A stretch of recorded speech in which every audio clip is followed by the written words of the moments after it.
perfect cream that makes you look good or whatever, or that perfect pill that's going to give you that energy. I think that nature was designed to nourish our bodies, and we've destroyed that. So when I say why I called the book The Kind Diet is because it truly is kind to you by gifting yourself with the most with your most vital senses and getting truer and closer to your heart, which I think I should explain all those things, and also to really be kind to the planet.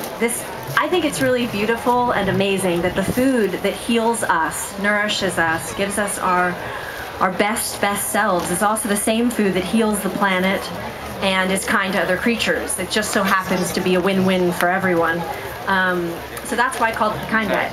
Perfect, thank you. You write about all the terrible things that can happen to us and to the planet by eating the Western diet that most of us were raised on.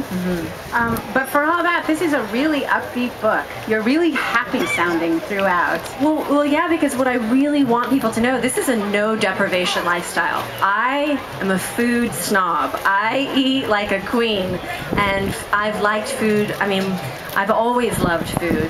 And so I'm not on some, people always think that when you eat well, it means somehow you eat, like they say, rabbit food or something. And I definitely don't eat rabbit food. I eat really amazing food, which I'm sure the rabbits like their food. But I feel like I'm really, so the recipes in my book are husband-proof, they're children-proof.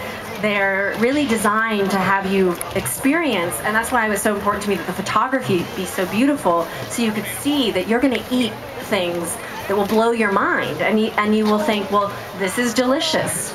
It's not that the steak isn't delicious, it's just this is just as delicious. So if you have one thing on one hand that is really, really great, but it causes real suffering to your body, and real suffering to the planet, and real suffering to creatures, and you have this other thing that tastes just as delicious, but it doesn't cause any suffering. It actually heals you. Which you're gonna pick, duh, right? So that's sort of what this is about, is just sort of, and also I really want to say that I did not write this book for vegans. I like vegans a lot, but I did not write this book for vegans. I didn't write it for vegetarians. I wrote it for the everyday person who, I really wrote it for myself 14 years ago, because I would have loved someone to tell me that I could feel better and look better and really, really get closer to my truth. And that was one of the most profound things that happened to me, is when I really started to change my diet. I guess I should just tell you, well, I'm going to back up and say that there's this whole thing about flirting in the book, and that's so that if anyone out there right now is thinking, well, I want to feel amazing, and I want to look my best, but I don't want to be a vegetarian, those people are weird. If you're feeling that way, that's great. You don't have to do anything. This book is about no commitment. So you just go on this fun journey and you take in some information, and I'm talking in the book sort of like I'm talking to you now, so you don't feel like exhausted and irritated, or hopefully I'm not exhausting and irritating you right now. But and then you can just take in this information and decide from there what things move you and inspire you, and which things you're willing to adjust in your life and which things you're not.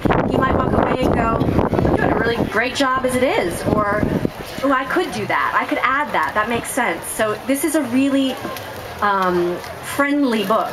It's really designed I want to arm you with tools and information that will rock your world and make your life better, but not make you feel like you're bad if you mess up, or you're, any of that kind of stuff. It's a no pressure, no deprivation diet.